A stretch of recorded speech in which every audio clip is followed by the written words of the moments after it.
NRI police स्टेशनचं detection आहे. NRI police स्टेशनला एक कंप्लेंट आली जादूटोण्याची आणि सध्या जे भोंदूबाबांचं सगळीकडं आपण ऐकतोय त्याच्याबद्दलची एक तक्रार होती. पीडित महिला आहे.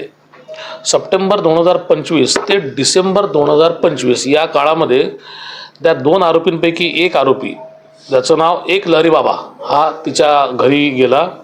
दिवाळे गावात ती राहणारी आहे आणि तिला सांगितलं की तुझ्यावर काळी जादू झालेली आहे, तुझ्यावरती करणी कोणीतरी केलेली आहे, मोठी आपदा तुझ्यावर येणार आहे, त्यामुळे तुझी प्रगती होत नाही, तुझ्या आयुष्यात जे काही प्रॉब्लेम्स सुरू आहेत त्याचं ते कारण आहे. तिच्या आयुष्यात जे काही प्रॉब्लेम्स होते त्याच्यामुळे ती त्याच्या भूलथापांना बळी पडली आणि याची मोठी अघोरी पूजा करायला लागते असं म्हणून त्यांनी सप्टेंबर महिन्यामध्ये तिच्याकडनं 27,000 रुपये तो घेऊन गेला.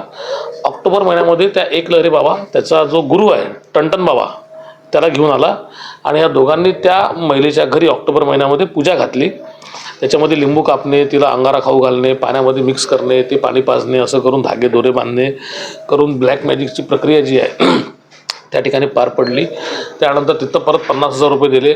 वेळोवेळी काही पैसे त्यांनी ऑनलाईन नेले, कारण जी काही आता विधी झालेली आहे ही विधीचा इफेक्ट राहावा म्हणून काही मंत्रोपचार करायला लागतील असं म्हणून ऑनलाईन आणि कॅश या दोन्ही स्वरूपात त्यांनी 1,90,000 रुपये तिच्याकडनं सप्टेंबर 25 ते डिसेंबर 25पर्यंत घेतले.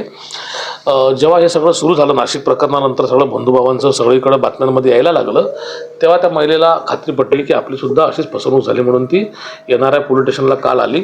इमिजिएटली रात्रीच आम्ही त्यांना लोकेट केलं आणि त्यातला एक आरोपी आम्ही पकडून आणला आहे. दुसरा आरोपीसुद्धा आमची टीम घेऊन त्याला जस्ट पोचलेली आहे. आपली PC चालू असताना एक आरोपी आम्ही सकाळीच घेऊन आलो. असे दोन्ही आरोपी जे आहे एक लहरी बाबा आणि टंटन बाबा हे आमचे NRI पोलीस स्टेशनचे सिनियर PI देवेंद्र पोळ त्यांची टीम DBची यांनी हे अथक परिश्रम घेऊन कामगिरी 24 तासाच्या आतमध्ये उघडकीस आणली आहे. आम्ही आवाहन पण करतो लोकांना याच्याद्वारे की कुठल्याही अशा प्रकारच्या अघोरी प्रथांना किंवा भूलथापांना बळी पडू नका. हा सगळा भोंदूबाबांचा फसवेगिरीचा प्रकार आहे.